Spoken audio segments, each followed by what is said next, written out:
আছে আমি সেভাবেই পড়ছি। উল্টোকরণ জাদু, এটা সম্ভবত উনি নাম দিয়েছেন এই ঘটনার। আসসালামু আলাইকুম রাসেল ভাই ও প্রিয় লিসেনার, আশা করি সবাই ভালো আছেন। আমি ফাহিম চট্টগ্রাম থেকে বলছি। 2014 সালে আমি প্রাইভেট টিউটর থেকে ভূত এফএমের সম্পর্কে জানতে পারি। তখন থেকে আমি কম বেশি ভূত এফএম শুনতাম, নিয়মিত শুনতে পারতাম না কারণ আমি তখন ক্লাস 8-এ পড়তাম, আর যে কারণে আমার কাছে কোনো ব্যক্তিগত মোবাইল ছিল না। লুকিয়ে আম্মুর মোবাইলটা শুক্রবার রাত হতেই আমি নিয়ে রাখতাম। আম্মু তখন ঘুমে থাকতো আর আমি রাত 11:59 হলেই ভয়ের জগতে প্রবেশ করতাম ভূত এফএম এর সাথে। পরদিন সকাল হলেই কখনো কখনো দেখতাম মোবাইল আম্মু নিয়ে নিয়েছে আর হেডফোন আমার কানের সাথে লাগানো আছে। আবার কখনো দেখা গিয়েছে ভূত এফএম শুনতে শুনতেই আমি ঘুমিয়ে পড়তাম। কখনো বা রাত জেগে ভূত এফএম শোনার জন্য অনেক বকা খেতাম আম্মুর থেকে। যাই হোক, ভূত এফএম পেরিয়ে এখন আপনাদের সাথে ভূত.com-এ আছি। এখনো নিয়মিত শুক্রবারে ভয়ের জগতে হারিয়ে যাই আপনার সাথে। আজ আমি আপনাদের সাথে একটা ঘটনা শেয়ার করতে যাচ্ছি, যেটি আমি একটি সোর্স থেকে সংগ্রহ করেছি। সঙ্গত কারণে ঘটনাটি আমি স্টুডিওতে এসে শেয়ার করতে পারছি না। তিনি যেভাবে লিখেছেন আমি সেভাবেই লেখার চেষ্টা করছি। ভালো লাগলে পড়ে শোনাবেন। ঘটনাটি আমার এক ফ্রেন্ডের পরিবারের সদস্যের সাথে ঘটা। ফ্রেন্ডের নাম শিপন। দীর্ঘদিন যাবৎ তারা ব্ল্যাক ম্যাজিকে আক্রান্ত ছিল। আমি আমার ফ্রেন্ডের ভাষ্যমতেই বলছি, বেশ ভালোই যাচ্ছিল দিনকাল। আমাদের পরিবারে আমি, শিপন, মা বাবা আর একমাত্র আদরের ছোট বোন মুস্কান। বোনটা আমার ছোটবেলা থেকেই বেশ চঞ্চল টাইপের, সব সময় কিছু না কিছু করতেই থাকবে, তবে বেশ ভদ্র, নম্র ও গোছানো স্বভাবের। আস্তে আস্তে সে বড় হতে থাকলো। দেখতে দেখতে সে 18 বছরের যুবতী। দেখতে পুরো পরীর মতো সুন্দর। 7 গ্রামের মানুষ তার রূপ নিয়ে প্রশংসা করে। বোনের বিয়ের প্রস্তাব আসতে থাকলো। প্রথম প্রস্তাব আসলো নিজেদের আত্মীয়র থেকে। সম্পর্কে তারা আমাদের দুঃসম্পর্কের চাচা হয়। চাচার ছেলের সাথে আমার বোনের বিয়ের জন্য প্রস্তাব। আত্মীয়দের মধ্যে বিয়ে দেব না এমন সংকল্প করে রেখেছিল আমার মা, তাই প্রস্তাবে রাজি হলো না। দুঃসম্পর্কের চাচা আমার মাকে রাজি করানোর অনেক চেষ্টা করলেন, কিন্তু মা তো নাছোড়বান্দা। সে আত্মীয়র মধ্যে কোনো বিয়ে দেবে না তো দেবেই না। এক প্রকার ক্ষোভ আর রাগ নিয়ে আমার দুঃসম্পর্কের চাচা আমাদের বাসা থেকে বের হয়ে গেল। চাচা বাসা থেকে রাগে অভিমানে বের হয়ে যাওয়ার 4 মাস পর আসল ঘটনা শুরু। সবসময় হাসি খুশি থাকা আমার বোনটা হঠাৎ করে অসুস্থ হয়ে পড়ল। খাওয়ার রুচি কমে যাওয়া, বমি বমি ভাব, খাবার ঠিকমতো হজম না হওয়া, শরীর সবসময় দুর্বল থাকা, মাথা ঘোরানো, দিন দিন চিকন হয়ে যেতে থাকা ইত্যাদি লক্ষণগুলো দেখা দিতে থাকলো। অনেক ডাক্তার পরীক্ষা নিরীক্ষা করেও কোনো রোগ পাওয়া গেল না। গভীর রাতে একা একা কি যেন বিড়বিড় করে। তখন এই মুস্কান, কি বলছিস সেগুলো বলে ধাক্কা দিলেই ঘোর কেটে যেত, আর সাথে সাথেই অজ্ঞান হয়ে যেত। গভীর রাতে একা বাসা থেকে বের হয়ে বাইরে গিয়ে বড়ই গাছের নিচে বসে থাকতো। বাসার সবাই তখন খুব চিন্তায় পড়ে গেল। হাসি খুশি চঞ্চল একটা মেয়ে এখন সব সময় মন মরা হয়ে থাকে, কারোর সাথে মেশে না। বাধ্য হয়ে গেলাম এক নাম করা কবিরাজের কাছে। ভালো কোনো হুজুরের কাছে না গিয়ে গেলাম এক কবিরাজের কাছে। আমাদের সবার মনেই একটাই কথা, সেটা হলো মুস্কানকে বোধহয় জিন ভর করেছে। তাই আমরা বাধ্য হয়েই এক পর্যায়ে কবিরাজের কাছে গেলাম বোনকে নিয়ে। মুস্কান তো যেতেই চাচ্ছিল না। এক পর্যায়ে কোনো রকমে মুস্কানকে দোয়া দরুদ পড়িয়ে ফু দিয়ে শান্ত করে তারপর কবিরাজের কাছে নেয়ার জন্য প্রস্তুতি নিলাম।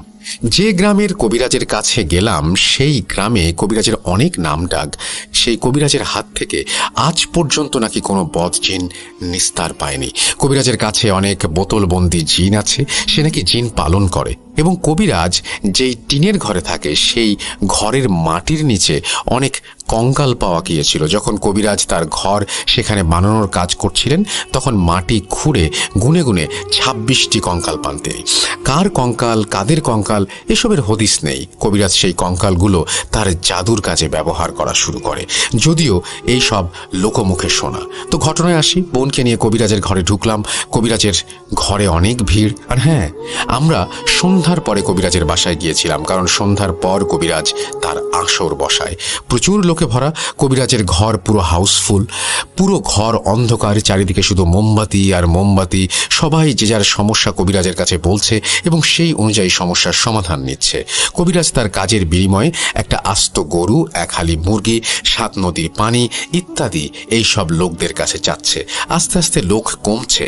আমাদের আসতে দেরি হয়ে গিয়েছিল বলে আমাদের সিরিয়াল নাম্বার সবার শেষে ছিল। অনেকক্ষণ অপেক্ষা করতে হয়েছিল। অপেক্ষা করার সময় অনেক খারাপ লাগছিল ছোট বোনটার জন্য। কি মেয়ে, কি হয়ে গেল! যে মেয়ে সবসময় আমাদের পুরো বাসা মাতিয়ে রাখত, আজ সেই মেয়ে নিস্তব্ধ, চুপচাপ। সাথে ভয় করছিল এটা ভেবে যে কবিরাজের কাছে ছোট বোনকে নিয়ে এসে কি ভুল করলাম। আমার মন বলছিল এই কবিরাজের কাছ থেকে দূরে নিয়ে গিয়ে আমার বোনকে ভালো কোনো আলেম হুজুরকে দিয়ে চিকিৎসা করাই। কিন্তু আমার মা তো অনেক জেদি। সে তার মেয়েকে এই কবিরাজকেই দেখাবে, এই কবিরাজের কাছ থেকেই চিকিৎসা নেওয়া হবে। আপনাদের কি সমস্যা? জিজ্ঞেস করলো কবিরাজ। কবিরাজের ডাকে আমার চিন্তার ঘোর কেটে বাস্তবে ফিরলাম। চারিদিকে তাকিয়ে দেখলাম যে ঘরে এত লোকজন ছিল যে শুধু আমরা ছাড়া আর কেউ নেই। পুরো ঘর তখন ফাঁকা, শুধু আমরা কয়েকজন। ঘরের দরজাও লাগানো। তাই এটা দেখে আমরা অবাক হলাম, দরজা লাগানো কেন? এতক্ষণ তো দরজা খোলাই ছিল। মানুষজন তাদের নিজ নিজ সমস্যার সমাধান নিয়ে ঘর থেকে বের হয়ে যাচ্ছিল, কিন্তু শুধু আমরা আছি আর দরজা বন্ধ। এমন সময় কবিরাজ আমাকে বলল, শিপন, ভয় পেও না, শান্ত হও। কবিরাজের কথা শুনে আমার মাথায় আকাশ ভেঙে পড়ল। কবিরাজ আমার নাম জানলো কিভাবে? আমি অবাক হয়ে মার দিকে তাকালাম। মা বিষয়টা কোনো গুরুত্বই দিল না, এমন ভাব করলো যেন কিছুই হয়নি। আমি কবিরাজের থেকে বেশ দূরে বসেছিলাম। মা কবিরাজের আরো কাছে গিয়ে ছোট বোনের সব ঘটনা কবিরাজকে খুলে বলল। একেবারে A to Z সব ঘটনা কবিরাজকে বলা হলো। ঘটনা বলার পর মা কবিরাজকে বলল, আমার মনে হয় আমার মেয়েকে কোনো বদজিন ধরেছে। যেহেতু মেয়ে অনেক সুন্দরী আর চুলগুলো সবসময় খোলা রেখে ঘুরে বেড়ায়। মায়ের কথা শুনে কবিরাজ হেসে দিল। সে কি হাসি! আমার দেখে মনে হচ্ছিল কোনো শয়তান হাসছিল। কবিরাজকে দেখতেও অনেক বিশ্রী, কোকড়া কোকড়া চুল। কবিরাজের হাসি দেখে আমার প্রচণ্ড রাগ হচ্ছিল। আমাদের সমস্যা শুনে হাসার কি হলো? এইসব ঘটনা যার সাথে ঘটে সেই বোঝে কেমন লাগে। অতঃপর কবিরাজ হাসি থামিয়ে কবিরাজের সামনে থাকা 6টি মোমবাতি থেকে একটি মোমবাতি নিভিয়ে বিজোড় সংখ্যা হিসেবে 5টি মোমবাতি জ্বালিয়ে রাখলো। তারপর তার হাত দুটো সামনে এনে হাতের আঙুলগুলো মোমবাতির আগুনের ওপর রেখে কি যেন মনে মনে পড়া শুরু করলো। মিনিট 5 এমন বিড়বিড় করে পড়া চলল। 5 মিনিট পর কবিরাজের হাত কাঁপা শুরু করলো। দেখলাম বাম হাত কাঁপছে, ডান হাত স্থির। তো কবিরাজ মাকে বলতে লাগলো, তোর মেয়েকে কোনো জিনে ধরে নাই, বরং ওরে জাদু করা হয়েছে। আর জাদুটা করার জন্য তোর মেয়ের চুল, ছবি, 3 মাস ব্যবহার করা তোর মেয়ের জামার ওড়না ব্যবহার করা হয়েছে। আর জাদুটা বাস্তবায়ন করার জন্য একটা কাকাতুয়া পাখি ব্যবহার করা হয়েছে। একটা কাকাতুয়া পাখিকে খাঁচায় বন্দি করে সেই পাখির গলায় শক্ত করে একটা তাবিজ বেঁধে দেওয়া হয়েছে, যার ফলে পাখিটি কিছু খেতে পারে না। আর সেটার প্রভাব গিয়ে পড়ে তোর মেয়ের ওপর। তোর মেয়ে খেতে পারে না, খেলে বমি হয় বা হজম হয় না। এছাড়াও পাখিটার ওপর আরো অনেক অত্যাচার করা হয়। পাখির খাঁচার নিচে আগুন ধরিয়ে দেওয়া হয় যাতে পাখিটি আগুনের তাপে ছটফট করতে থাকে। পাখির পাখনায় আগুনের ছ্যাঁকা দেওয়া হয়।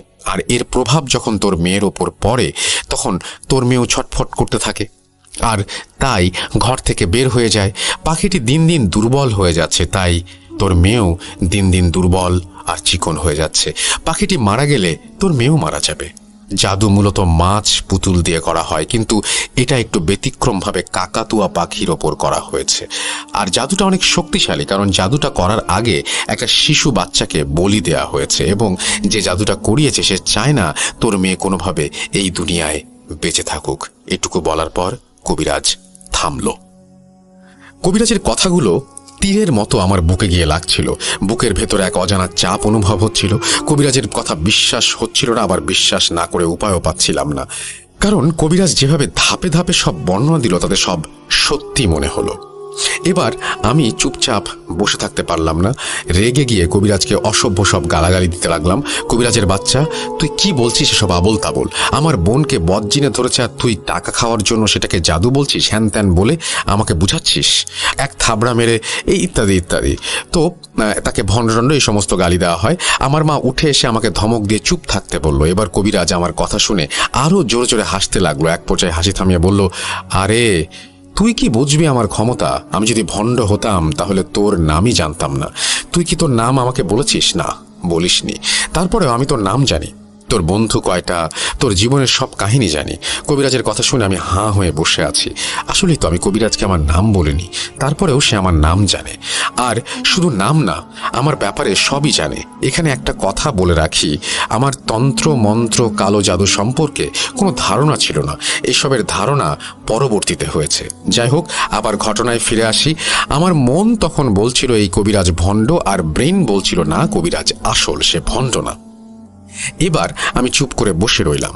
বসে চিন্তা করলাম, চিন্তা একটাই, যে নিষ্পাপ মেয়ের শত্রু তো থাকার কথা না, তাহলে কে আমার বোনকে জাদু করলো, আর কেনই বা করলো? আমার বোনকে মেরে তার জাদু করে কি লাভ? এমন সময় মা কেঁদে দিল কবিরাজের সামনে। কেঁদে কেঁদে কবিরাজকে বলল, আমার একটাই মেয়ে, ওর বয়স এখন কম, ওর সামনে পুরো জীবন পড়ে আছে। এরকম আকালে যদি আমার মেয়েটার মৃত্যু হয় তাহলে আমরা কেউ তা সহ্য করতে পারবো না। কিন্তু আমার একটা জিনিস বারবার খটকা লাগছিল, যে কবিরাজ এমনভাবে জাদুর কাজের বিবরণটা দিয়েছেন, তাতে মনে হচ্ছে জাদুটা সে নিজেই করেছে বা কেউ তাকে দিয়ে করিয়েছে। কারণ মাত্র 5 মিনিট বিড়বিড় করে মন্ত্র পড়ে এত সব গভীর তথ্য কবিরাজের পক্ষে বলা সম্ভব না। একমাত্র সে যদি নিজেই জাদুটা করে তাহলে এত সুন্দর করে বিবরণটা দেয়া যায়। আমার মা তো পুরো কেঁদে কেটে হার্টফেল হবার দশা। কবিরাজ মাকে নিশ্চয়তা দিয়ে বলল, সে এই জাদু কাটাবে, তবে এই জাদু কাটানো এত সহজ নয়, অনেক কিছু ত্যাগ করতে হবে। কবিরাজ যখন মাকে এইসব বলছিল, তখন এই সুযোগে আমি কবিরাজের সামনে এসে বসলাম। আমার সামনে এসে বসা দেখে মা একটু নড়ে চড়ে বসলো। মা মনে করছিল আমি কবিরাজের সাথে ঝগড়া করব, তাই মা আমার হাত ধরে রাখলো। আমি ঝগড়া করব না বলে মাকে আশ্বাস দিলাম। তারপর আমি কৌতূহলবশত কবিরাজের কাছে গিয়ে জিজ্ঞেস করলাম, আপনি আমার নামটা জানলেন কি করে? কবিরাজ উত্তর দিয়ে বলল, তা জেনে তোর লাভ কি? তার থেকে বরং তোর ছোট বোনের সমস্যার সমাধান নিয়ে চিন্তা কর। আমি বললাম, না, আমি জানতে চাই আপনি আমার নাম জানলেন কিভাবে? অনেক জোরাজুরি করার পর কবিরাজ বলতে রাজি হলো। কবিরাজ বলল, শোন, আমার বাসার নিচে যে সংখ্যক কঙ্কাল পাওয়া গিয়েছিল, সেই সব কয়েকটা কঙ্কালের কারিন জিন আমার সাথে বন্দী। প্রত্যেকটি কঙ্কালের হাড় আমি জাদুর কাজে উৎসর্গ করেছি। সাধারণ জিন যে কোনো কবিরাজ পালন করতে পারে, কিন্তু কারিন পালন করা এত সহজ না। প্রত্যেকটি মানুষের সাথে কারিন জিন থাকে, তোর সাথেও কারিন জিন আছে। তুই যখন আমার বাসায় পা দিয়েছিস, তখনই আমার কারিন জিন তোর কারিন জিনের সাথে যোগাযোগ করে এবং সে সব তথ্য আমাকে দিয়ে দিয়েছে। আর শুধু তুই না, তোর সাথে যারা যারা আসছে, তোর মা এবং তোর বোন, সবার খবর আমার হাতে। এক কারিন জিন আর এক কারিন জিনকে সহায়তা করবে, এটাই স্বাভাবিক। কারণ শয়তানকে ভাইকে সহযোগিতা করে। আমি এই সব বলছি কারণ যাতে তুই আমার শক্তি সম্পর্কে বুঝতে পারিস। তুই তো আমাকে ভণ্ড বলেছিলি, এবার বুঝবি আমার ক্ষমতা। আমি বললাম, তাহলে আপনি শয়তানের অনুসারী, আপনি শয়তানের পুজো করেন? এই সব জিজ্ঞাসা করতে কবিরাজ একটু ভয় পেল। একটু নড়ে চড়ে বসে কথা কাটিয়ে বলল, আমি কি, সেটা তোর দেখার বিষয় না। তোর বোনের সমস্যার সমাধান চাস, সেটা দেব। এর বেশি কৈফিয়ত কেন দেব? তুই কে? আমি বললাম, আমি আমার বোনকে শয়তানের পূজারীর কাছ থেকে চিকিৎসা নেওয়াবো না। এই বলে ছোট বোনটার দিকে তাকালাম। বোনের হাত ধরে টান দিয়ে বসা থেকে উঠালাম নিয়ে যাওয়ার জন্য। ঠিক তখনই বোন আমার হাত ধরে টেনে জোরে ধাক্কা দিল আস্তে আস্তে, কিন্তু পড়লাম গিয়ে 10 হাত ধরে। একজন সাধারণ মানুষের শরীরে এত শক্তি আসতে পারে না। যে জায়গায় জোরে ধাক্কা খেলাম সেটা অনেক দূরে এবং সেখানে পাঠানো সম্ভব না। এবং কবিরাজ এবার অট্ট হাসিতে ফেটে পড়ল। সে এক গগন বিদারক হাসি থামিয়ে কবিরাজ বলল, কি চিকিৎসা আমাকে দিয়ে করাবি নাকি অন্য জায়গায় নিবি? একে দুনিয়ার কোনো কবিরাজ ভালো করতে পারবে না, শুধু আমি ছাড়া। আমার মাও অনেক জোর করে এই কবিরাজের থেকে চিকিৎসা নেওয়ার কথা বলল এবং মা একেবারে শক্ত হয়ে সংকল্প নিয়েই বসলো যে যা কিছু হোক সে তার মেয়েকে এই কবিরাজের কাছ থেকে চিকিৎসা নেওয়া হবে। তাতে কবিরাজ হোক সে শয়তানের পূজারী, মায়ের জিদের কাছে আমাদের পরিবার প্রায়ই হেরে যায়। আজও হেরে গেলাম। কবিরাজের প্রতি তীব্র ঘৃণা আর রাগ হলো। ওর দিকে তাকাচ্ছিলামই না। এমন সময় হঠাৎ করে আমার বোন দাঁড়িয়ে গেল। কবিরাজের বাসার দরজা লাগানো। মুস্কান দরজার কাছে গিয়ে এক লাথি দিয়ে সেটা ভেঙে ফেললো। এমন সময় কবিরাজ বলল, ওরে ধরেন সবাই, ও এখান থেকে পালাতে চাচ্ছে, তাড়াতাড়ি ধরেন। দরজা ভাঙার সাথে সাথে ঘরের সব মোমবাতি নিভে গেল। পুরো ঘর অন্ধকার হয়ে গেল, কিছুই দেখা যাচ্ছে না। অথচ বাইরে থেকে বিন্দুমাত্র বাতাস আসছিল না। তাহলে মোমবাতি কিভাবে নিভল? এদিকে পুরো ঘর অন্ধকার, কিছুই দেখা যাচ্ছে না। মুস্কানকে ধরতে হবে এটা ভেবেই অন্ধকারের মধ্যে দিলাম দৌড়। মুস্কান ততক্ষণে ঘরের বাইরে চলে গিয়েছে। আন্দাজে অন্ধকারকে ভেদ করে কোনো রকমে ঘরের ভেতর থেকে বের হলাম। চারিদিকে তাকালাম, দেখলাম মুস্কান উত্তরের দিকে দৌড়ে কোথাও যাচ্ছে। আমি 7-5 না ভেবে আমিও ছুটলাম মুস্কানের পেছনে। উত্তরের দিকে যতটুকু জানি একটা পুরনো খাল আছে, খালটা পরিত্যক্ত।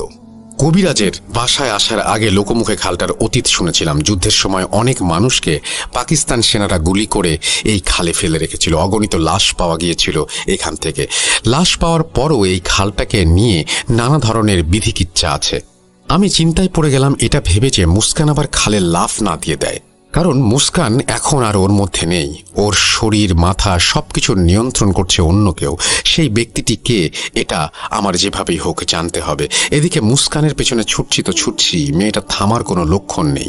একটা মেয়ে হয়ে এত জোরে দৌড় দিতে পারে কিভাবে আমি বুঝতে পারছিলাম না। মনে হচ্ছে একটা বাইক যদি ফুল স্পিডে চালিয়ে মুস্কানকে ধরতে যায় তারপরেও ওকে ধরতে পারবো না।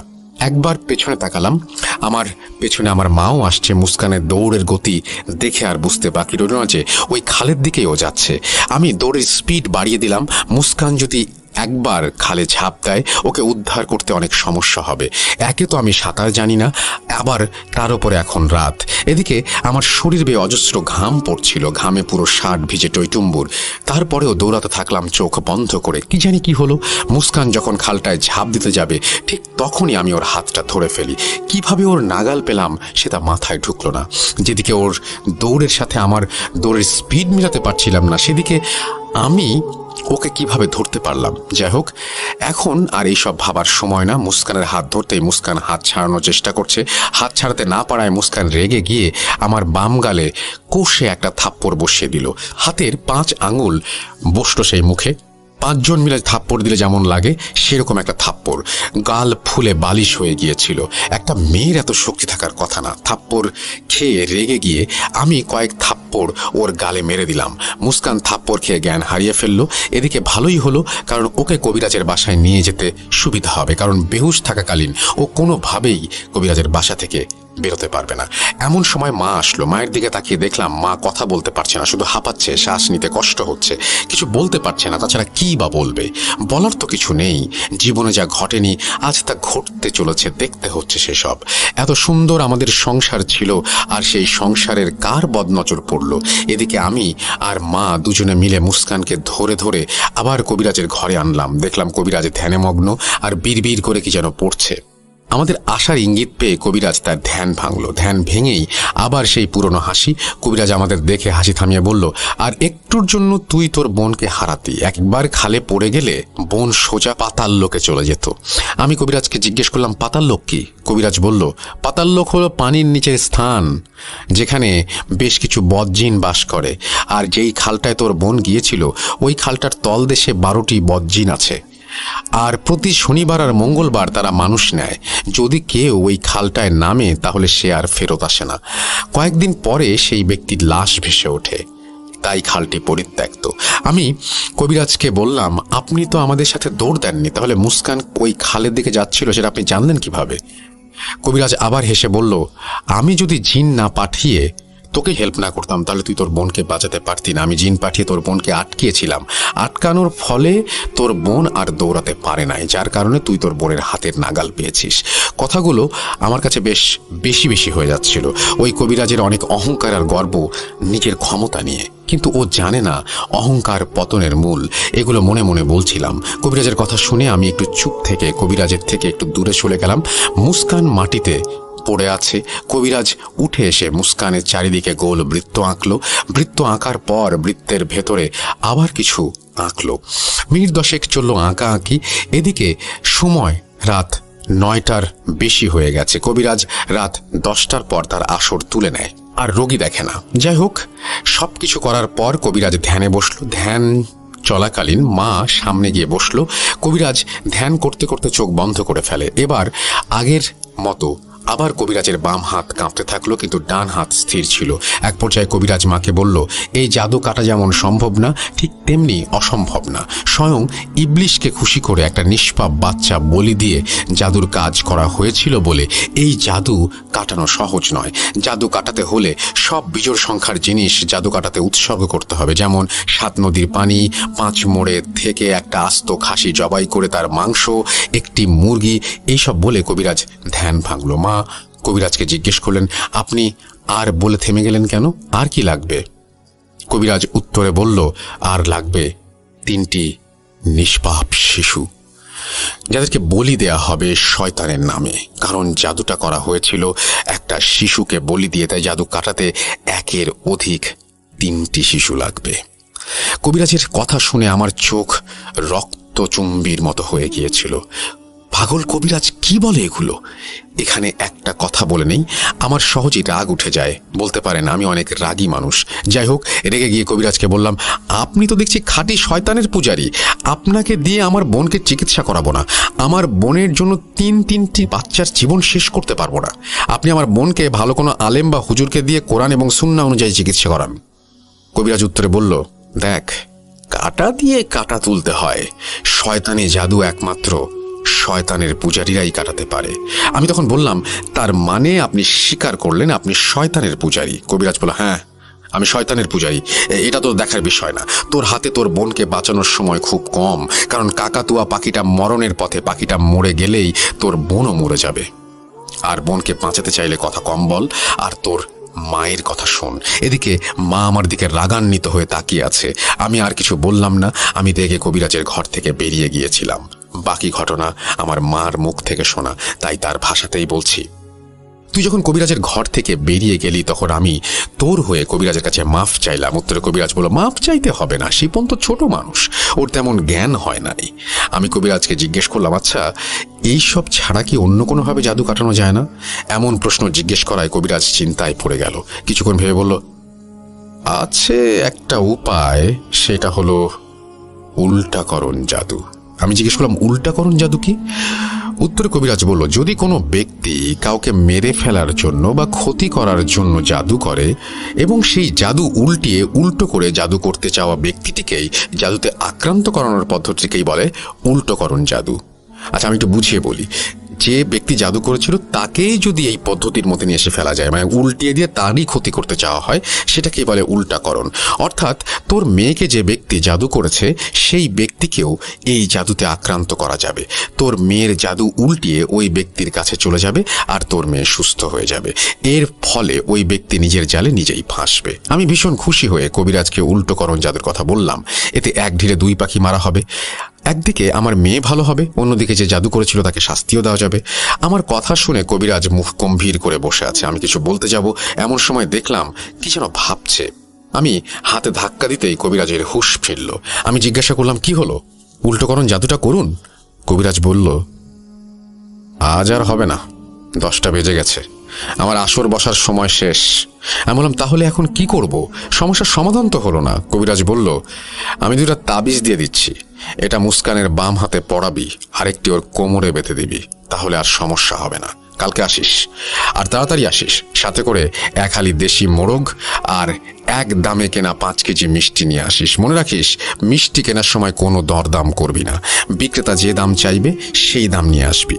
এবার তোরা যা। আর হ্যাঁ, যাওয়ার সময় পেছন থেকে কোনো আওয়াজ আসলে পিছনে তাকাবি না, আর কোনো প্রশ্নের উত্তর দিবি না। আমি কবিরাজের কথা মতন তাবিজ নিয়ে মুস্কানকে নিয়ে বের হয়ে গেলাম। এই পর্যন্ত ছিল মায়ের মুখ থেকে শোনা। এদিকে আমি রেগে কবিরাজের ঘর থেকে বের হয়েছিলাম তো হয়েছিলামই, আর ঘরের ভেতরে যাইনি। হঠাৎ দেখলাম মা মুস্কানকে ধরে ধরে নিয়ে আসছে। আমি সামনে গিয়ে মুস্কানকে ধরলাম আর ভেতরে কি হয়েছে জিজ্ঞেস করলাম। মায়ের মুখ থেকে শুনে নিলাম সব ঘটনা। কবিরাজের দেয়া একটা তাবিজ সাথে মুস্কানের বাম হাতে পরিয়ে দিলাম, কারণ একবার যদি মুস্কানের জ্ঞান ফেরে তাহলে ওর সাথে আমি আর পেরে উঠবো না। তাই দেরি না করে আগে তাবিজ পরিয়ে দিলাম। গ্রামে এই সময় যানবাহন বেশি একটা দেখা যায় না। তাছাড়া গ্রামে রাত 10টা মানেই গভীর রাত। যেভাবেই হোক কোনো মতে মুস্কানকে নিয়ে বাসায় আসলাম। বাসায় এসে মা মুস্কানের কোমরের তাবিজটি পরিয়ে দিল। দেখলাম বোন আমার গভীর ঘুমে আচ্ছন্ন। দেখে মনে হচ্ছিল নিষ্পাপ শিশু ঘুমোচ্ছে। সারাটা দিন মুস্কান স্বাভাবিক, কোনো অস্বাভাবিক কিছু ঘটল না। বুঝলাম ওই তাবিজ 2টির প্রভাব। একটু ভালো লাগা কাজ করলো। আমার গাল ফোলা ভাবটা দেখে মুস্কান আমাকে জিজ্ঞেস করলো, কিরে ভাইয়া, তোর গালটা ফোলা কেন রে? আমি হকচকিয়ে গেলাম। আমি কি বলবো মাথায় আসছিল না। কাল রাতের ঘটনা তো মুস্কানের মনে থাকার কথা না, কারণ কাল ও যা করেছে সবই ওর জাদুর চালান করা জিনটি করেছে, ওর কোনো দোষ নেই। কোনো মতে বললাম, ঘুমের ঘোরে মশা মারতে গিয়ে নিজের গালে নিজেই জোরে থাপ্পড় দিয়েছি। আমার কথা শুনে মুস্কান আরও কিছু জিজ্ঞেস করত, কিন্তু আমি জিজ্ঞেস করার সুযোগ দিলাম না। কথা কাটিয়ে কথা ঘুরিয়ে ফেললাম। কোনো মতে কথা কাটিয়ে ওর সামনে থেকে উঠে বাজারে চলে গেলাম মিষ্টি আর মোরগ কিনতে। কবিরাজের কথা মতো সব কিনলাম। দিন ফুরিয়ে সন্ধ্যা এসে গেল। সবাই কবিরাজের বাড়ি যাওয়ার প্রস্তুতি নিচ্ছিলাম। সন্ধ্যা হলেই মুস্কানের পাগলামি শুরু হয়ে যেত, তবে আজ পুরোপুরি বিপরীত হচ্ছে। মুস্কান একেবারে ঠান্ডা, আমাদের কথা শুনছে। যাই হোক, কবিরাজের বাসায় চলে গেলাম। কবিরাজের বাসায় পৌঁছে কবিরাজের ঘরের দরজায় নক করলাম। দরজা খোলার পর দেখলাম অপরিচিত দুটি লোক। অপরিচিত বলার কারণ হলো, গতকাল এদের কবিরাজের ঘরে দেখিনি।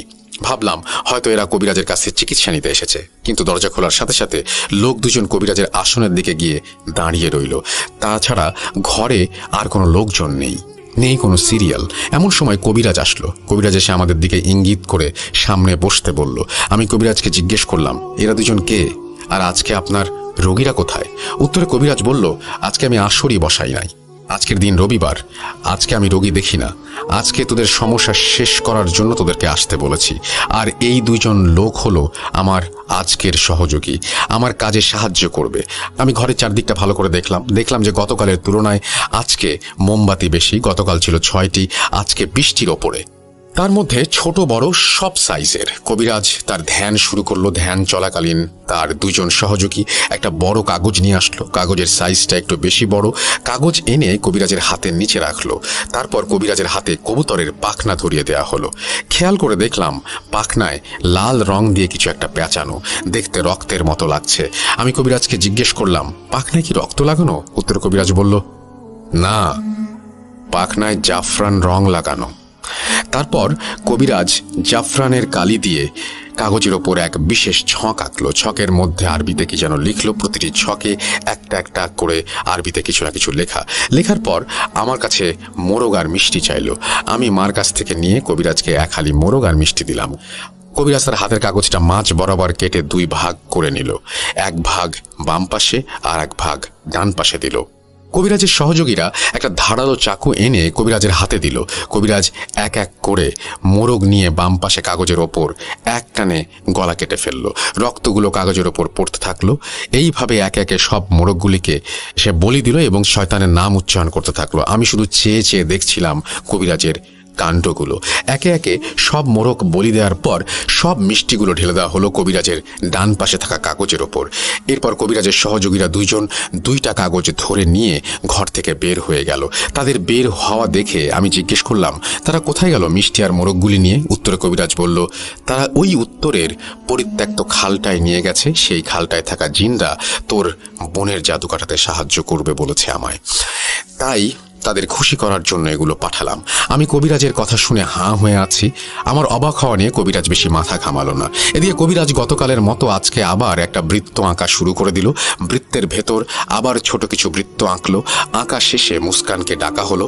মুস্কানকে বৃত্তের ভেতরে বসানো হলো। মুস্কান কবিরাজের কথা মতো বৃত্তের ভেতরে বসলো। বৃত্তের ভেতরে কবিরাজ বিড়বিড় করে কিছু মন্ত্র পড়ল এবং মুস্কানকে তার শরীরে থাকা 2টি তাবিজ খুলে ফেলতে বলল। মুস্কানকে কবিরাজের পাশে থাকা আরেকটি ছোট রুমে নেওয়া হলো। মা মুস্কানের হাতে ও কোমরে থাকা 2টি তাবিজ খুলে ফেলল।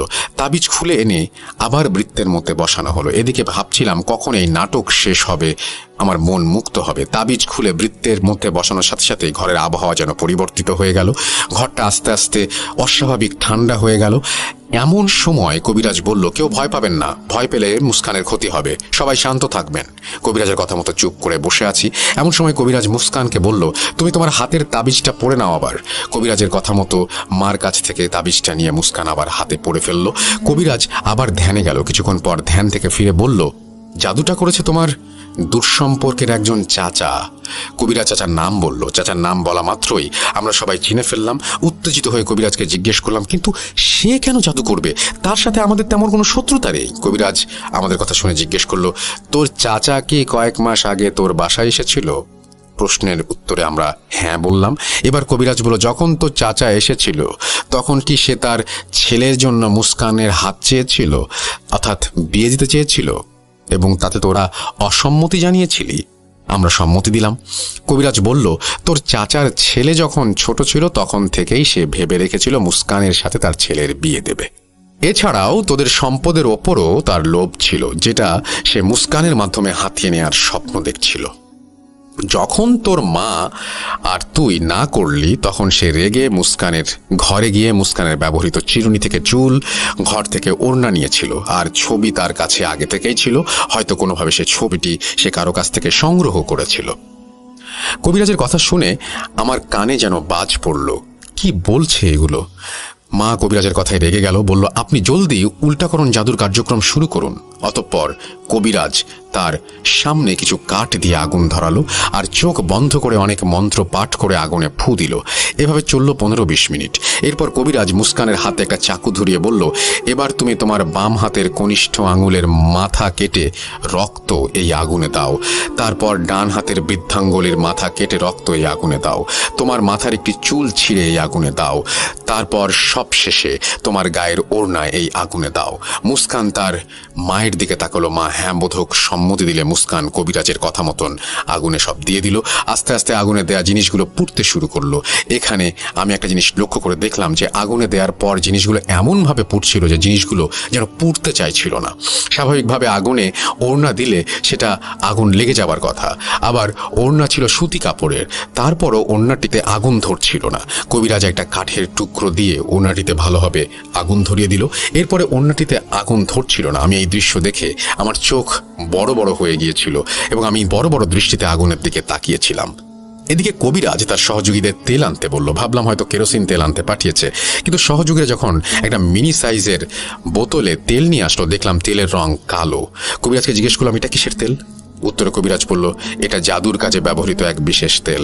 সব তেল আগুন জ্বালাতে ব্যর্থ হবে, কিন্তু এই তেল ব্যর্থ হবে না। যাই হোক, কবিরাজ বোতলের সব তেল ঢেলে দিল আগুনে। অমনি ছ্যান করে জোরে শব্দ করে আওয়াজ হলো আর আগুনের তাপ বেড়ে গেল। এবার ওড়নায় আগুন লেগে পুড়তে শুরু করলো। ওড়না পুড়তে পুড়তে কবিরাজ বলল, ওড়না দিয়ে কালো জাদু করার ফলে ওড়না পুড়ছিল না। যাই হোক, অবশেষে পুড়াতে পেরেছি। ওড়না যখন পুড়িয়েছিল তখন আগুনের ধোঁয়া স্বাভাবিকের চেয়ে অনেক কালো আর ঘন ছিল, আর বেশ কড়া একটা দুর্গন্ধ বের হচ্ছিল। কিছুক্ষণ পর মুস্কানের শরীর আস্তে আস্তে পাতলা লাগছিল, যেটা মুস্কান নিজে থেকে আমাদের বলছিল। আগে যে শরীর একটা ভার ভার অনুভব হতো সেটা এখন আস্তে আস্তে কমতে শুরু করেছে। ওড়না আর চুল পুড়ে ছাই হয়ে যাওয়ায় তখনও বাকি। পুরোপুরি পুড়তে হবে, নয়তো জাদু রয়ে যাবে। কবিরাজ যখন আগুনে সেগুলো পুড়াচ্ছিল তখন চোখ গেল কবিরাজের 2 হাতের দিকে। দেখলাম 2 হাতের মধ্যে আঙুল পুরোপুরি কাটা, মানে সেখানে মধ্য আঙুল নেই, আঙুলের জায়গায় ব্যান্ডেজ করা। এতক্ষণ ধরে তো খেয়ালই করিনি। আমার কৌতূহল বেশি, তাই প্রশ্ন করি। তবে এবার কবিরাজকে প্রশ্ন করে বিরক্ত না করাই ভালো। এক পর্যায়ে আগুনে সবকিছু পুরানো হলো। ছাই হয়ে যাওয়ার পর মাটির কলসে নেওয়া হলো। তারপর সহযোগীরা কলসটা নিয়ে ঘর থেকে বের হয়ে গেল। মা জিজ্ঞেস করলো, ছাইগুলো কোথায় নিলেন সেটা কি জানতে পারি? উত্তরে কবিরাজ বলল, উত্তরের ওই পরিত্যক্ত খালি এই ছালগুলো ফেলে আসবে। এটা বলে কবিরাজ তার আসর থেকে উঠে ঘরের মোমবাতি নিভিয়ে মোমবাতিগুলো একত্র করলো। তারপর আবার নতুন করে আগুন ধরালো এবং সেই আগুনে মোমগুলো গলিয়ে নিল। গলে যাওয়া মোম একটা পাত্রে নেওয়া হলো। তারপর কবিরাজ আগের 2 তাবিজ চাইলো, চাচার নাম ও ছবি চাইলো। আমরা সব দিলাম। দেওয়ার পর কবিরাজ সেই তাবিজ দুটো ভেঙে টুকরো করে আগুনে দিয়ে দিল। 2টা তাবিজ আগুনে পুড়ালো। তারপর গলিত মোমের পাত্র নিয়ে পাশের রুমে চলে গেল আর আমাদের বসে থাকতে বলা হলো। আমরা চুপচাপ বসে আছি পাশের রুমে। কি হচ্ছে সেটা জানার জন্য বুঝতে পারছি না। আনমনে বসে আছি, চিন্তা করছি কবিরাজের আঙুল কাটা কেন? কই, গতকালও তো কবিরাজের আঙুল কাটা দেখলাম না। আজকে ব্যান্ডেজটা নতুন মনে হচ্ছে। যাই হোক, 20 মিনিট পর কবিরাজ পাশের রুম থেকে আসলো। হাতের দিকে তাকিয়ে দেখলাম সাথে করে 3টা তাবিজ নিয়ে এসেছে। একটা আমাকে দিল, একটা মাকে, একটা মুস্কানকে। বলল এই তাবিজ আজীবন সাথে রাখতে, তাহলে আর কেউ আমাদের জাদু করতে পারবে না। আমি কবিরাজকে জিজ্ঞেস করলাম, গলিত মোমগুলো কি করলেন? উত্তরে কবিরাজ বলল, তাবিজে ব্যবহার করেছি। এর বেশি কিছু জানতে চাস না? বেশি বললে তাবিজের ক্ষমতা হ্রাস পাবে।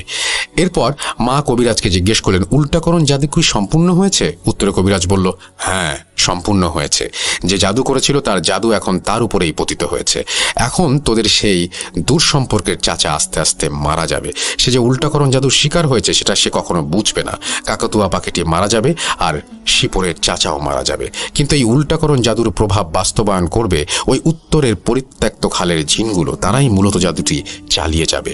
কোনোভাবে যদি শিপনের চাচা বুঝতে পারে তাকে জাদু করা হয়েছে, তারপরেও সে কিছু একটা করতে পারবে না, কারণ এটা শয়তানের জাদু। আর শয়তানের জাদু উল্টানো যায়, জাদু কাটাতে হলে শিশু বলে দিতে হয়, যেটা তোরা দিলি না। যাই হোক, যদি উল্টিয়ে দিয়েছি জাদুতে যে শিপনের চাচার নাম আর ছবি দিয়েছিলি সেটা কি সঠিক? আমরা উত্তরে বললাম হ্যাঁ। কবিরাজ বলল, সঠিক হলে জাদুও সঠিক হয়েছে।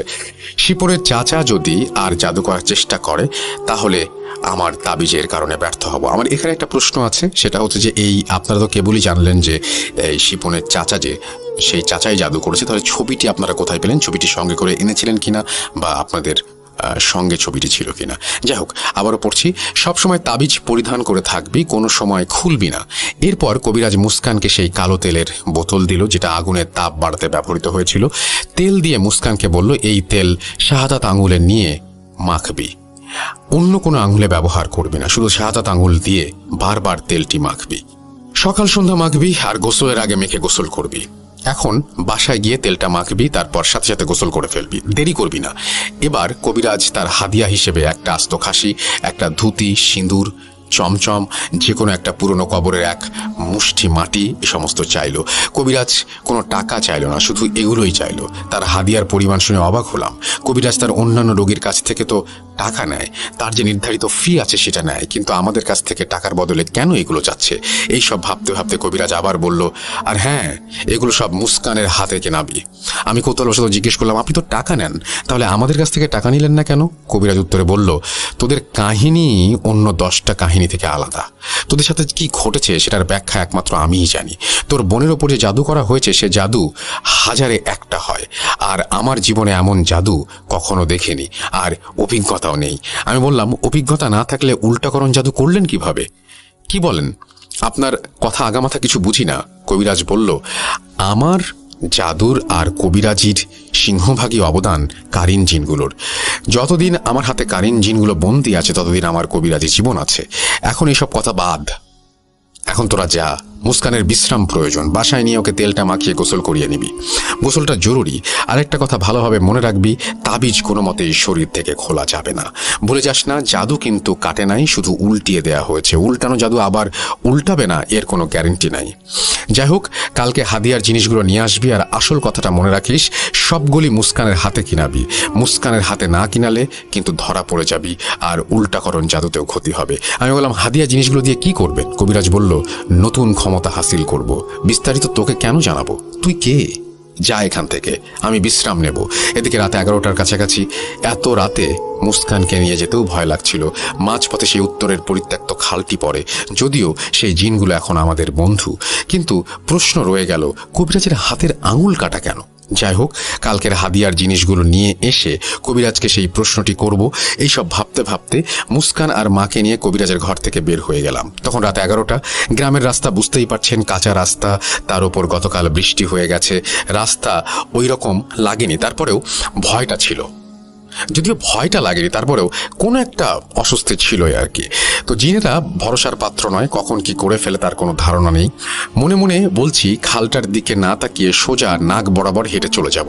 মা আর মুস্কান একসাথে সামনের দিকে হাঁটছে আর আমি পিছে পিছে হাঁটছি। খালটার দিকে তাকাবো না ভাবছি, কিন্তু কি করে চোখ গেল খালটির দিকে। তাকিয়ে যা দেখলাম তা দেখার জন্য মোটেও প্রস্তুত ছিলাম না। দেখলাম যে কয়েকটি আগুনের বল শূন্যে ভাসছে। ছোটবেলায় আমরা অনেকেই রাবারের ছোট ছোট বল বা পিং পং বল দিয়ে খেলতাম। সেই রকম সাইজের আগুনের বলগুলো খালের ওপর পানির চারিদিকে ঘুরছে।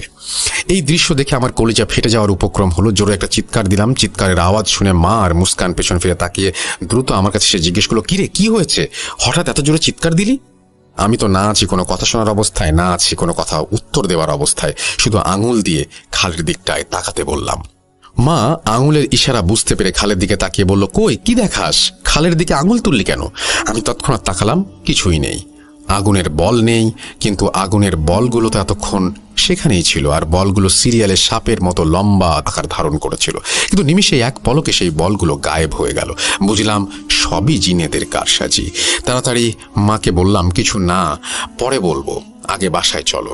হাতের ঘড়িতে তখন সময় 12টা বাজতে চলেছে। কোন রকমে আমরা বাসায় পৌঁছে গেলেই বাঁচি। আমি এবার আর পেছনে থাকলাম না, তিনজন একসাথে হাঁটছি। এমন সময় ডান পকেটে হাত দিতেই কবিরাজের দেওয়া তাবিজগুলো হাতে লাগলো। জলদি পকেট থেকে তাবিজগুলো বের করে ফেললাম। কবিরাজের কথার তালে তো তাবিজগুলো পড়াই হয়নি। কবিরাজ বারবার আমাদের হুঁশিয়ার করে দিয়ে বলেছিল যে তাবিজগুলো সবসময় পড়ে থাকতে। জলদি আমি, মুস্কান আর মা তাবিজ পড়ে ফেললাম। তারপর বিনা সমস্যায় বাসায় পৌঁছালাম।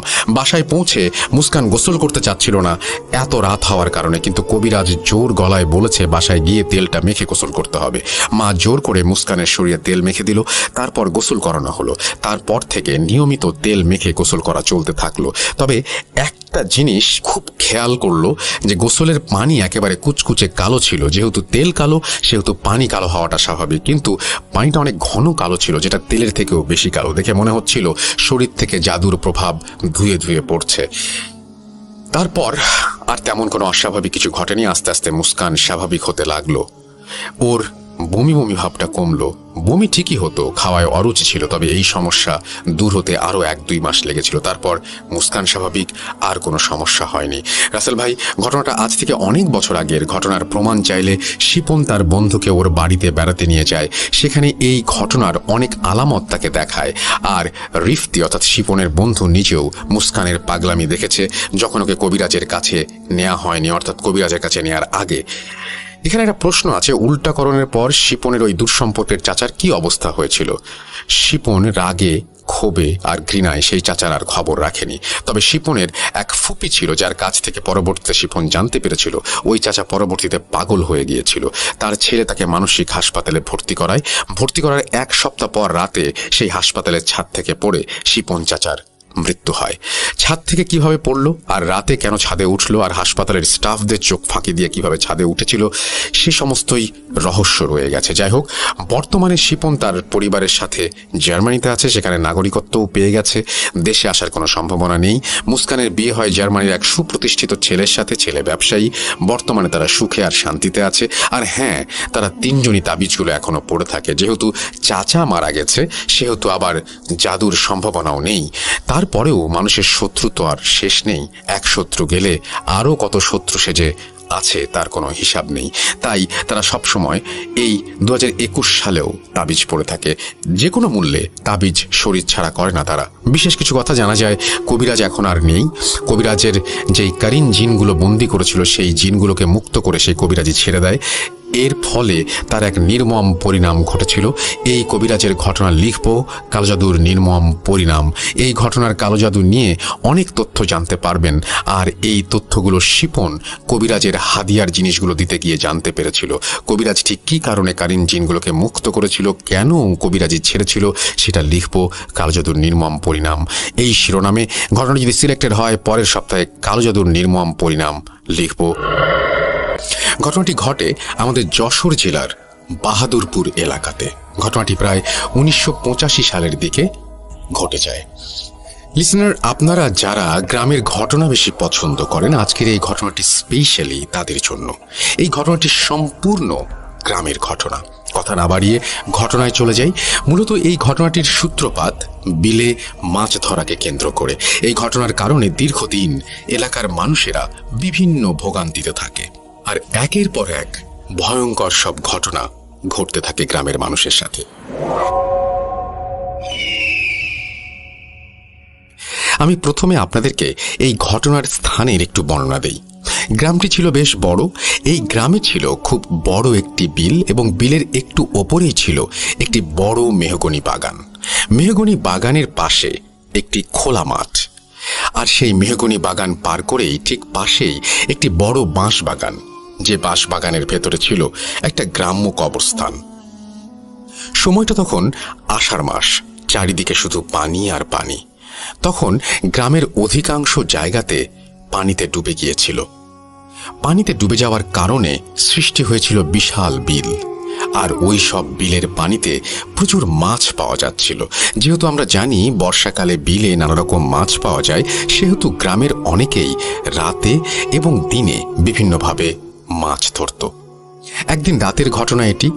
গ্রামের উল্লেখযোগ্য 3 জন লোক, রফিক, হাশেম এবং বাবু, এরা 3 বন্ধু ঠিক করে আজ রাতে তারা মাছ ধরতে যাবে ওই বাঁশবাগানের পাশের বড় বিলটাতে। সেই বিলে প্রচুর পরিমাণ মাছ ছিল, এই জন্য সেই জায়গাটা তারা ঠিক করে। যেই ভাবা সেই কাজ। রাতে খাওয়া দাওয়া শেষে তারা মাছ ধরার প্রস্তুতি নিতে থাকে।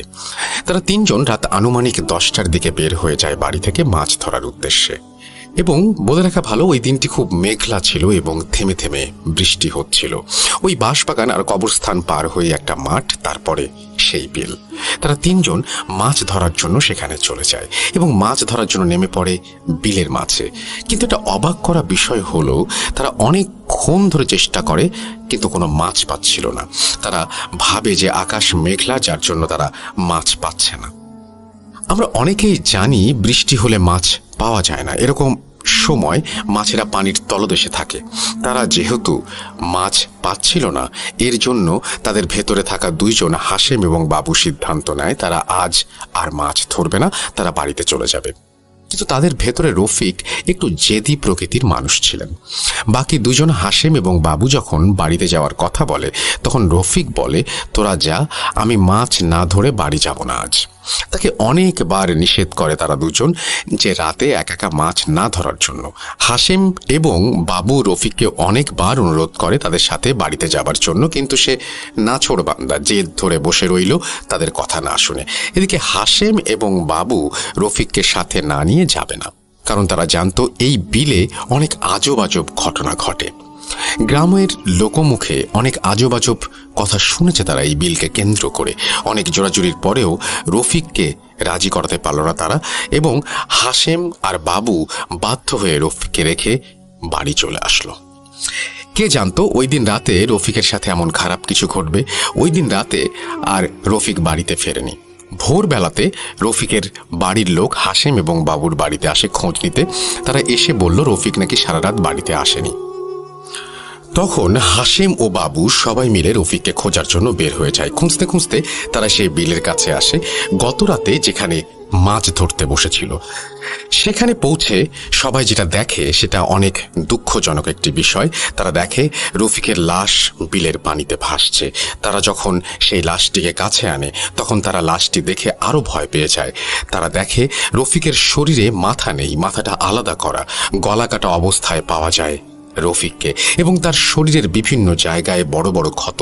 মনে হচ্ছিল শরীর থেকে কেউ যেন মাংসগুলো কামড় দিয়ে খেয়ে ফেলেছে, আর তার মাথাটা কেউ যেন ছিঁড়ে নিয়েছে। রফিকের শরীর দেখেই বোঝা যাচ্ছে এটা কোনো মানুষের কাজ হতে পারে না। তখন গ্রামে নেমে আসে শোকের ছায়া। মাথা ছাড়াই তাকে দাফন করতে হবে, কারণ অনেক খোঁজাখুঁজির পরেও সেই বিল বা বিলের আশেপাশে রফিকের মাথাটা খুঁজে পাওয়া যায় না। এদিকে রফিককে কবর দেওয়ার জন্য ঠিক করা হয় সেই গ্রাম্য কবরস্থানটি, যেটি ওই বিলের পাশে বাঁশবাগানের ভেতরে অবস্থিত। এদিকে রফিককে কবর দেওয়ার জন্য যারা ওই কবরস্থানে গিয়েছিল, সেদিন তাদের সাথে ঘটে এক অদ্ভুত ঘটনা। রফিকের দূর দূরান্তের আত্মীয়রা আসতে আসতে অনেক দেরি হবে, এই কারণে ওই দিন এশার পরে দাফন করার সিদ্ধান্ত নেয় গ্রামের সবাই। বলে রাখা ভালো, রফিককে যেদিন দাফন করা হয়েছিল সেদিন আকাশের অবস্থা তেমন ভালো ছিল না। সারাটা দিন ঘন মেঘ, গুড়ি গুড়ি বৃষ্টি চলতেই থাকে। এবার লাশের গোসল, জানাজা, একে একে সবকিছু শেষ করে তাকে কবর দেওয়ার উদ্দেশ্যে সেই কবরস্থানের দিকে নিয়ে যাওয়া হয়। সবাই যখন রফিকের লাশ কাঁধে নিয়ে কবরস্থানের দিকে যাচ্ছিল, তখনও বৃষ্টি পড়ছে। হ্যারিকেন আর হ্যাচাক লাইটের আলোতে কাঁধে মাথাহীন একটি দেহ। আশহাদু আল্লা ইলাহা ইল্লাল্লাহু ওয়াহদাহু লা শারীকা লাহু জোরে জোরে দোয়া পড়তে পড়তে সবাই যাচ্ছে গ্রামের মাটির রাস্তা ধরে সেই বাঁশবাগানের দিকে। গ্রামের যুবকরা যখন রফিকের খাটিয়া কাঁধে নিয়ে যাচ্ছিল, তখন তারা সবাই একটা জিনিস অনুভব করছিল যে তারা যত সামনে যাচ্ছে রফিকের খাটিয়াটি ততই ভারী হয়ে যাচ্ছে। অন্য স্বাভাবিক সব খাটিয়ার থেকে এটা তুলনামূলক অনেক বেশি ভারী। রফিকের খাটিয়াটি এতটাই ভারী হয়ে আসছিল যে কিছু দূর যেতে না যেতেই নতুনভাবে মানুষ বদল করে দেয়া হচ্ছিল সেটি ধরতে। সবাই কেমন একটা অবাক হয়েই খাটিয়া ভারী হওয়ার এই বিষয়টি মেনে নেয়। একটা মৃত মানুষের ওজন কিভাবে এত দ্রুত বাড়তে পারে সেই বিষয় নিয়েও তাদের কোনো ধারণা ছিল না। একটা পর্যায়ে তারা মাটির কাদা রাস্তা শেষ করে অল্প পানিতে নেমে পড়ে। বর্ষাকাল হওয়ার কারণে অধিকাংশ জায়গাতে যেহেতু পানিতে ভরে গিয়েছিল, যার কারণে সেই কবরস্থানের আগের মাঠটিও পানিতে ভরে গিয়েছিল। এবার তারা হাঁটু পানি ভেঙে অনেক কষ্টে অবশেষে সেই কবরস্থানে পৌঁছায়। এদিকে সারাদিন পানি হওয়াতে এবং চারিদিক পানিতে ভরপুর থাকার কারণে রফিকের কবরে পানি উঠে যায়। সবাই মিলে খাটিয়া রেখে কবর থেকে পানি সেচে অনেক কষ্টে কবর দেয় রফিকের দেহটি। কবর দেয়া সম্পূর্ণ হওয়ার পর সবাই দোয়া করে তার জন্য। সবকিছু যখন শেষ, তখন সবাই বাড়ি ফেরার উদ্দেশ্যে রওনা হয় সেখান থেকে। সবাই যখন সেই বাঁশবাগান থেকে কিছু দূর চলে আসে, তখন সবাই মিলে একটা জিনিস লক্ষ্য করে, হঠাৎ সেই বাঁশবাগানে প্রচুর ঝড় উঠেছে। আশেপাশে কোনো গাছে বাতাস লাগছে না, শুধু সেই কবরস্থানের বাঁশবাগানে ঝড় হচ্ছে। মনে হচ্ছে পুরো বাঁশবাগানটা যেন কেউ দুমড়ে মুচড়ে ভেঙে ফেলবে। এবার সবাই এই দৃশ্য দেখে ভয় পেয়ে যায়। সবাই একসাথে দোয়া পড়তে থাকে, তাড়াতাড়ি সেখান থেকে দৌড়ে চলে আসে বাড়িতে। এই ঘটনার পর থেকে ওই কবরস্থানে আর সেদিনের সব ঘটনার জন্য মানুষের মনে ভয়ের জায়গা করে নেয় রফিকের মৃত্যুটি। ওই দিন রাতের পর থেকে আর তেমন কিছু ঘটে না গ্রামটিতে। কিছুদিন পর সব ঠিকঠাক হয়ে যায় এবং সব ঠিকঠাক চলতে থাকে। তারপর ঠিক 7 থেকে 8 দিনের মাথায় শুরু হয় গ্রামে একের পর এক ভয়ানক ঘটনা। গ্রামের যে মানুষই রাতে ওই বিলের পাশের রাস্তা দিয়ে বাড়ি ফেরে, তার সাথেই দেখা হয়ে যায় রফিকের সেই গলা কাটা লাশটির। অনেকে আবার রফিককে বিভিন্ন সময় বিভিন্ন জায়গাতে গলা কাটা বিভৎস অবস্থাতে দেখতে পেত এবং ভিতরে ভিতরে কেউ কেউ আবার বিলের পাশে কবরস্থানেও মাথাবিহীন অবস্থায় রফিকের শরীরটিকে দাঁড়িয়ে থাকতে দেখত। এই পর্যন্ত যারা রফিককে দেখে ভয় পেয়েছে, তাদের ভাষ্য মতে রফিকের সেই গলা কাটা দেহ তাদেরকে হাত নেড়ে ইশারা করে কাছে যেতে। এমন সব অদ্ভুত ঘটনার মাঝে গ্রামের একজনের সাথে ঘটে যায় ভয়াবহ এক ঘটনা। একদিন রাতে ওই গ্রামের ফয়েজ নামের একজন অনেক রাতে বিলের ওই রাস্তা দিয়ে বাড়ি আসছিল। চাঁদনি রাত হওয়ার কারণে চারিদিকটা চাঁদের আলোতে স্পষ্ট দেখা যাচ্ছিল। আমরা যারা গ্রামের পরিবেশে গিয়েছি বা গ্রামে বড় হয়েছি, তারা অনেকেই জানি শহরের চাঁদনি রাত তেমন একটা বোঝা যায় না, কিন্তু গ্রামে চাঁদনি রাত বোঝা যায়। তার কারণ ফাঁকা মাঠ, মাটির রাস্তার কারণে রাতে চাঁদের আলোতে যেন সবকিছু স্পষ্ট দেখা যায় আর আশেপাশে সবকিছু চাঁদের আলোতে চকচক করে। যাই হোক, সে যখন মাটির রাস্তা থেকে নেমে বিলের পাশে আসছিল, তখন সে দূর থেকে একটা জিনিস দেখতে পায়। কেউ একজন বিলের কিনারাতে বিলের পানিতে ডুবোডুবি করছে। একটা স্বাভাবিক মানুষ যেভাবে গোসল করার সময় ডুব দেয়, ঠিক সেভাবেই ডুবোডুবি করছে। ফয়েজ মিয়া বিষয়টি স্বাভাবিকভাবেই নেয়। সে ভাবে গ্রামের কেউ হয়তো গোসল করছে বিলে। এদিকে ফয়েজের রফিকের মৃত্যু আর গ্রামে একের পর এক ঘটে যাওয়া ঘটনাগুলোর কথা মনে থাকে না। সে আস্তে আস্তে সেই মানুষটার কাছে চলে যায় হাঁটতে হাঁটতে, এবং সে আস্তে আস্তে কাছে এসে চাঁদের আলোতে স্পষ্ট যেটা দেখলো, সেটা দেখার জন্য সে মোটেও প্রস্তুত ছিল না।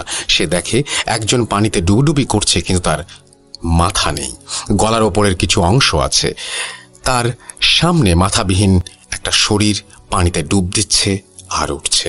তখনই তার অবস্থা খারাপ হয়ে যায়। মনে পড়ে যায় সব ঘটনা, রফিকের কথা, যে কিনা এই বিলটিতেই মাছ ধরতে এসে মারা গিয়েছিল।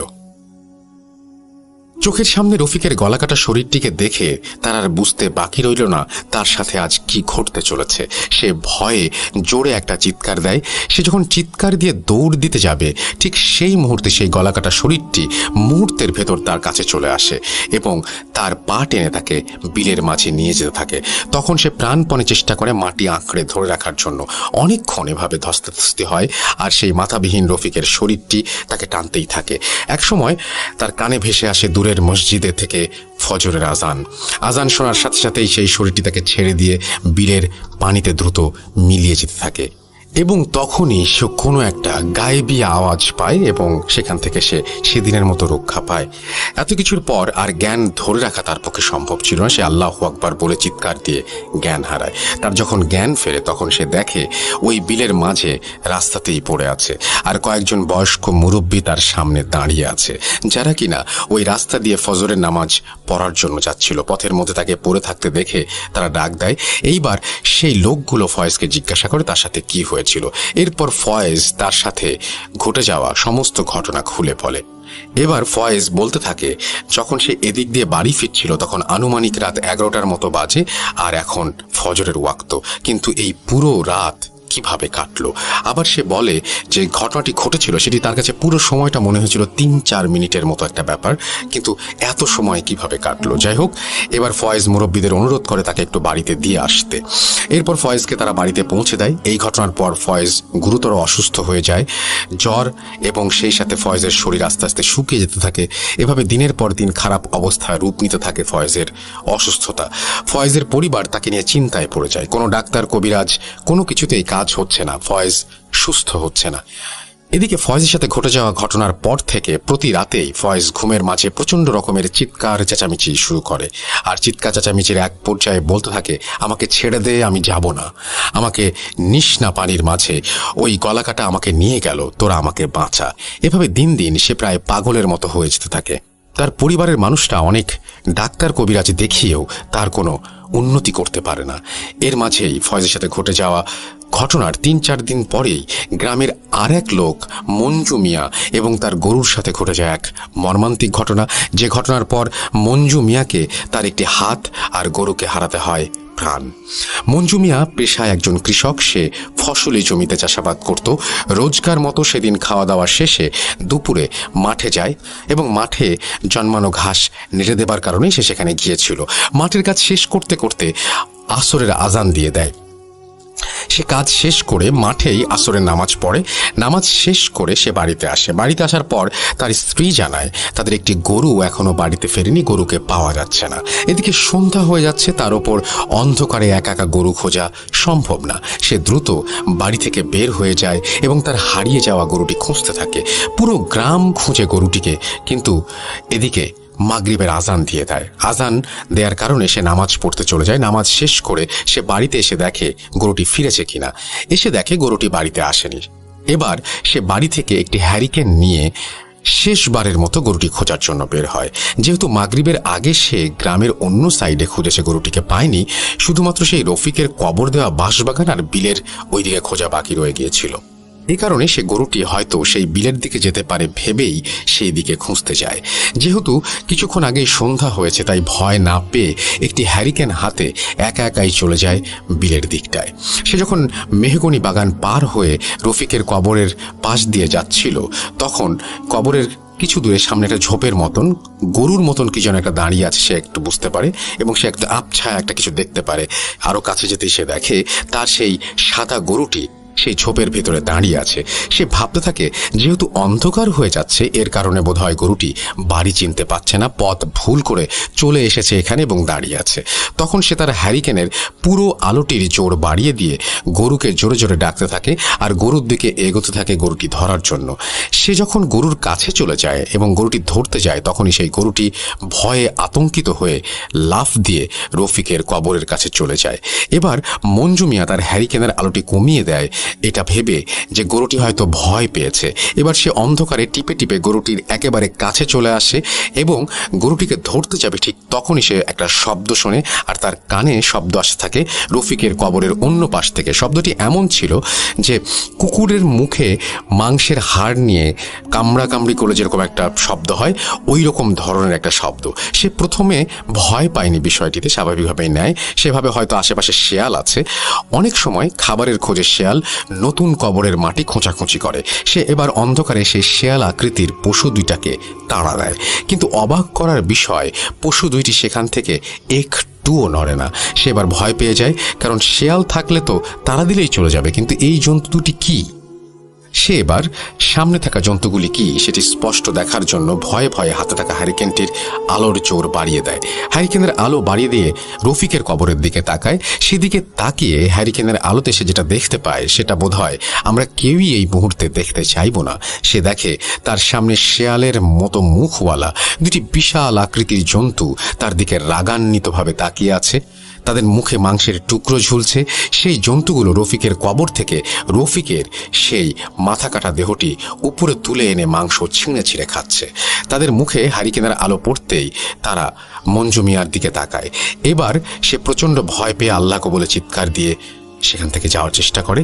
এসব দৃশ্য চোখের সামনে দেখে সে সেখানে দাঁড়িয়ে থাকার সাহস করে না, হ্যারিকেনটি ফেলেই চিল্লাতে চিল্লাতে দৌড় দেওয়া শুরু করলো। কিন্তু ভয়ের বিষয় হলো মঞ্জু মিয়া যখন দৌড়চ্ছে তখন সেই জন্তু দুটিও তার পেছনে পেছনে তাকে তাড়া করে আসছে এবং বিশ্রী রকমের শব্দ করতে করতে আসছে। সে যত রকমের দোয়া কালাম জানে পড়তে পড়তে চিল্লাতে চিল্লাতে এক পর্যায়ে জ্ঞান হারিয়ে ফেলে। পরের দিন দুপুরে মঞ্জু মিয়ার জ্ঞান ফেরে। তার যখন জ্ঞান ফেরে ততক্ষণে অনেক কিছুই হয়ে গিয়েছে তার জীবনের সাথে। জ্ঞান ফেরার পর মঞ্জু মিয়া দেখে সে হসপিটালের বেডে শুয়ে আছে, আর তার গায়ে বিভিন্ন জায়গাতে ব্যান্ডেজ করা। প্রচণ্ড রকম ব্যথা অনুভব হচ্ছে তার। সে যখন তার হাত নাড়িয়ে দেখতে থাকে কি হয়েছে তার গায়ে, তখন দেখে তার একটি হাতের নিচের অংশ নাই, তার হাতের নিচের অংশ কাটা আর সেটাতে ব্যান্ডেজ করা। তখন সে একটা কান্না শুরু করে এবং তার পরিবারের লোকদেরকে জিজ্ঞাসা করে তার হাতটি কাটা কেন। তখন সবাই বলে গত রাতে তার চিৎকার শুনে আশেপাশের বাড়িতে থাকা মানুষরা সবাই দৌড়ে যায়, সেদিকটাতে চিৎকারটাকে ফলো করে। তারা গিয়ে তাকে রক্তাক্ত অবস্থায় মাটিতে পড়ে থাকতে দেখে। তার শরীরের বিভিন্ন জায়গাতে গভীর ক্ষত দেখে মনে হচ্ছিল কেউ যেন তার শরীর থেকে মাংস কামড় দিয়ে খেয়েছে এবং তার হাতটি ছিঁড়ে ঝুলছিল মাটিতে। পরে সবাই তাকে সেই রাতে হসপিটালে নিয়ে আসে এবং ডাক্তার তার হাতটি কেটে ফেলতে বাধ্য হয়, কারণ হাতটি পুরোটাই ছিঁড়ে ঝুলছিল, শুধু চামড়াটা ছিল আর কি। তো এরপর সে যখন আবারও বাড়ির লোকজনকে জিজ্ঞাসা করে তার গরুটির ব্যাপারে, যে গরুটির কি অবস্থা, উত্তরে তারা তাকে জানায় যে সেই গরুটিকে পরের দিন সকালে একজন সেই কবরস্থানের পাশে বিলের মাঝে মরে থাকতে দেখেছে। গরুটিকে যখন সবাই পাড়ে টেনে আনে তখন সবাই দেখে গরুটির মাথা নেই, আর গরুটির সারা গায়ের বিভিন্ন জায়গাতে ক্ষত ছিল। মনে হচ্ছিল শরীর থেকে কেউ মাংস খেয়ে ফেলেছে, বীভৎসভাবে মেরে ফেলা হয়েছিল গরুটিকে। এসব শুনে মঞ্জু মিয়া আবার ভয়ে অজ্ঞান হয়ে যায়। এবার একের পর এক ঘটনা দেখে গ্রামের লোকেরা ভয়ে সন্ধ্যায় বাড়ি থেকে বের হওয়া বন্ধ করে দেয়। গ্রামের সবার মনে ঢুকে যায় এক অদ্ভুত আতঙ্ক। রাত নামলেই যেন অন্য একটা জগতের সৃষ্টি হয় সেই গ্রামে। এই ঘটনার সাথে সম্পৃক্ত আরেকটি ছোট ঘটনা রয়েছে রফিকের স্ত্রী সালমার সাথে, যেটা রফিকের মৃত্যুর পরেই ঘটে যায় সালমার সাথে। একদিন হঠাৎ রাতে সালমার ঘুম ভেঙে যায়। তখন রাত আনুমানিক 11টা-12টা হবে। গ্রামে এই সময় মানে মধ্যরাত সালমার বাথরুমে যাওয়ার প্রয়োজন হয়। সে একটি কুপি নিয়ে বাথরুমে যাওয়ার জন্য ঘর থেকে বের হয়। বলে রাখা ভালো, গ্রামের অধিকাংশ বাড়ির বাথরুমগুলো বাড়ি থেকে একটু দূরে হয় বা একটু পাশে হয়। রফিকদের বাসার বাথরুমটি ছিল বাসা থেকে একটু পেছনের সাইডে, একটি বড় রেন্ট্রি গাছের নিচে। রফিকের স্ত্রী যখন কুপি হাতে সেদিকে যায়, বাথরুমটির কাছে যেতেই তার হাতের কুপি হালকা আলোতে সে খেয়াল করে কেউ একজন বাথরুমের পাশে সেই এন্ট্রি গাছের নিচে সাদা কাপড় পরে দাঁড়িয়ে আছে। রফিকের স্ত্রী সালমা যখন জিজ্ঞাসা করে কে ওখানে, তখন খেয়াল করে সেই অবয়বটি হাত ইশারা করে কাছে ডাকছে। এবার সে একটু ভয় পেয়ে যায়। সে ভাবতে থাকে এত রাতে কে থাকতে পারে সেখানে। সে ভয়ে ভয়ে তার হাতের কুপিটি সামনে নিয়ে আরেকটু বাড়িয়ে এগিয়ে যায় দেখার জন্য। কুপির আলোতে সে দেখতে পায় সাদা কাপড় পরে তার স্বামীর মতো কেউ একজন দাঁড়িয়ে আছে এবং তার স্বামী তার সাথে কথা বলতে শুরু করে এবং সে বলে যে তার একা থাকতে কষ্ট হচ্ছে। সে তার স্ত্রী সালমাকে ডাকতে থাকে এবং এই কথাটি বললেই সে যে একা থাকতে কষ্ট হচ্ছে এবং সালমাকে তার কাছে থাকতে বলে, এইটা বলতে বলতে সে কাঁদতে কাঁদতে বাতাসের মতো মিলিয়ে যায়। এবার রফিকের স্ত্রী সালমা ভয়ে হাঁপাতে হাঁপাতে রফিকের বাবা মায়ের দরজায় এসে জোরে জোরে ডাকতে থাকে। রফিকের বাবা মা দরজা খুলে বাইরে আসে। এসে দেখে সালমা অনেক ভয় পেয়ে গেছে। তাকে কি হয়েছে জিজ্ঞেস করলে সে কোনো কথা বলতে পারছে না, শুধু হাত দিয়ে বাইরের দিকে দেখাচ্ছে। সে রাতে সালমা যখন স্বাভাবিক হয় তখন সে যা যা দেখেছে সবকিছু রফিকের মা বাবাকে খুলে বলে। এর পরের দিন গ্রামে সবার সাথে ব্যাপারটি শেয়ার করে রফিকের বাড়ির সবাই। এবার একটার পর একটা বিপদের জন্য গ্রামের সবাই সিদ্ধান্ত নেয় তারা সবাই মিলে একজন বড় তান্ত্রিককে আমন্ত্রণ করে আনবে তাদের গ্রামে, যাতে এই সমস্যার সমাধান এবং রফিকের মৃত্যুর রহস্য জানা যায়। যেই ভাবা সেই কাজ। গ্রামের সবাই মিলে একজন তান্ত্রিককে নিয়ে আসলো। তান্ত্রিককে আনার পর তান্ত্রিক সবাইকে একটি যজ্ঞের ব্যবস্থা করতে বলল। সবাই মিলে তান্ত্রিকের কথা মতো একটি যজ্ঞের ব্যবস্থা করে এবং সেই সময় সবাই তান্ত্রিকের কাছে একে একে জানতে চায় রফিকের মৃত্যু এবং এসব ঘটনার কারণ। এবার তান্ত্রিক যেটা বলে সেটা শুনে সবাই অবাক হয়ে যায়। তান্ত্রিক বলে এই গ্রামে যা কিছু ঘটছে সব রফিকের মৃত্যু এবং রফিকের জন্য। তার জানাজাতে কোনো একটি সমস্যা হয়েছিল, রফিকের গায়েবী জানাজা করার কথা বলে। আর তান্ত্রিক বলে গ্রামটিকে বন্ধ করতে হবে। এরপর একে একে তান্ত্রিক বলতে থাকে সে রাতে রফিককে কেন মারা হয়েছিল আর রফিকের মৃত্যুর কারণ কি। তান্ত্রিক বলে সেদিন রাতে রফিকরা 3 বন্ধু বিলে মাছ ধরতে গিয়েছিল। সেই বিলে দীর্ঘদিন ধরে এক শক্তিশালী রাগী বদমেজাজি জিনের জ্ঞাতিগোষ্ঠী বাস করত। সে রাতে তারা যখন মাছ ধরতে যায় 3 বন্ধু, সে সময় জিনেরা সবাই তাদের একটা বিশেষ কাজের জন্য একত্রিত হয়েছিল। রফিক এবং তার বন্ধুদের ঘোরাঘুরির কারণে তাদের বারবার সেই কাজে তারা বাধাপ্রাপ্ত হয় এবং জিনেরা খেপে গিয়েই রফিক, হাসেম এবং বাবুকে মেরে ফেলার সিদ্ধান্ত নেয়। তারা যখন সামনের দিকে আসে ঠিক এমন সময় তাদের ভেতরে একজন বলে বাড়িতে যাওয়ার কথা, যার কারণে তারা 2 জন হাসিম এবং বাবু তারা বেঁচে যায়। কিন্তু রফিক তার জেদের কারণে সেই রাত্রে প্রাণ হারায়। তার 2 বন্ধু চলে যায় কিন্তু রফিক থেকে যায় সেখানে এবং জিনেরা রফিককে মেরে ফেলে তার মাথাটা একটানে ছিঁড়ে ফেলে তার দেহ থেকে। আর তারা রাগে রফিকের গা থেকে মাংস ছিঁড়ে ফেলতে থাকে। আর জিনেরা রফিকের মাথাটি তাদের সঙ্গে নিয়ে চলে যায়, যার কারণে মাথাটি কোথাও কেউ খুঁজে পায়নি। তিনি আর কিছু বলেন না, আর তাদের বলে যে রফিকের জানাজার ব্যবস্থা করতে ওই বিলে মাছ ধরতে নিষেধ করেন তান্ত্রিক। এভাবে সব ঠিক হয়ে যাবে আস্তে আস্তে। এরপর তান্ত্রিক সেই বিলের দিকে যায়, গিয়ে কিছু মন্ত্র পাঠ করে এবং সেখানে একটা যজ্ঞ করে, তারপর চলে যায়। তান্ত্রিকের আসার পর থেকে সবকিছু স্বাভাবিক হতে থাকে। আর সেই তান্ত্রিক তাকে সুস্থ করে যে কিনা রফিককে ওই ডুবুডুবি করতে দেখেছিল। আর এরপরে রফিকের মাথা কাটা লাশটি কেউ কোনোদিন দেখেনি। তবে এখনও সেই বাঁশবাগানের কবরস্থানটি ভয়ের কারণ হয়েই দাঁড়িয়ে আছে। এই ছিল ঘটনা এবং এই ঘটনাটি পাঠিয়েছেন আরিফুল ইসলাম, ভূত.com এর একজন মডারেটর। এবং তাকে আমি কয়েকবার এই ঘটনার মাঝখানেই যখন প্রথমবার আমি পড়েছি তখনই আমি তাকে বলছিলাম যে এই ঘটনাটা এমন কেন, বা এই ঘটনা নিয়ে অনেক কিছু বলছিলাম এবং তিনি বারবার করে আমাকে কনফার্ম করেছেন তিনি যা বলছেন ঘটনাটি এমনই এবং ঘটনাটি আসলে এরকমই ঘটেছে।